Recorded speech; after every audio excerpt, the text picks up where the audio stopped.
So Rab, Warzone Tom was one of the grounds that you brought into the kennel. We know you're extremely well known, famous for the British breeding situation. He's proved a great acquisition.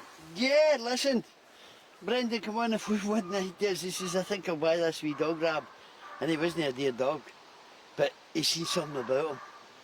And this is, it looks alright, so let's give it a try. But we didn't have a lot at the time, as I said, Hobbs, but he come in and he's just completely changed round about. He's turned round about, he's turned into a right wee, especially first time in. I mean, you go and put your house in and first time in, but this new rule doesn't help us. We have to trial. So what I've got to think ahead, Hobbsy, and give him a trial, and then take him away again, as if he's going back in first time in, and that suits him right down to the ground. You know what I mean? But no, listen, he's really been a champion for us. He has been a champion. I mean, I don't know how many races he's won and all the rest of it, but he's always there or thereabouts.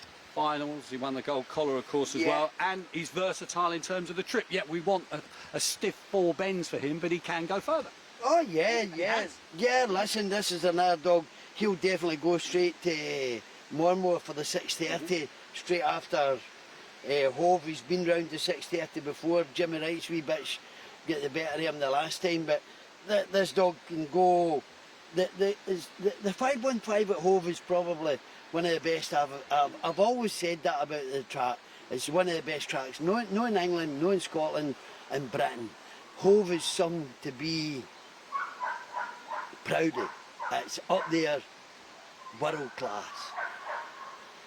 And I think you can never walk into Hove with a second class greyhound. When you walk into Hove, and it's always been for Arkham down here, it was always the same as the Stowe, and even Wimbledon when it was in his prime. You have to walk into Hove with a greyhound. And when you walk back out, that's when you know you've got a greyhound, when he can do it in there. And that has always been my opinion about the place. I've always loved the place that way. So I think the way this fella's handled it, the way he's run his last twice, Saturday night, he amazed me. The way, I think he's starting to educate himself. A bit late in the day, but I suppose you can say that about us all. Right? You can definitely say that now. He's faced, there's no railers on Saturday, he's faced with trap 1, not ideal, but how does he cope with that? I'm not going to say it's not ideal, because 2's turning right, 2's going violently right. He's going right out the track, out to where he wants, yes. What will Tom do? We maybe start seeing them rails after that. Yeah, I don't know. Honestly, I haven't got a clue. It might suit him. He's going to get so much room to run that I've no idea, Hobbsy. I'm just going to sit back and watch and see, and to see whether maybe it's a new avenue for him. Go rails with him. We'll see. And as we've seen walking around the kennels, presentation jackets, you've won plenty in greyhound racing, you're going to win plenty more. The Sussex Cup is up there in terms of tradition, isn't it?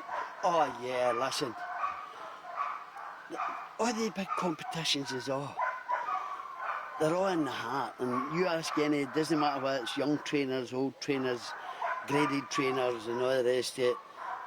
This is a chase. This is a chase to get the dog. And listen, I've never been one for complaining. I've always been lucky that way. Even when we were breeding, we've landed up, thank God, with some good dogs that we've always chased the big competitions. And I love that kind of racing. It's what we're in it for. We're after the big chase all the time, and this and Saturday was just as much to us all the time.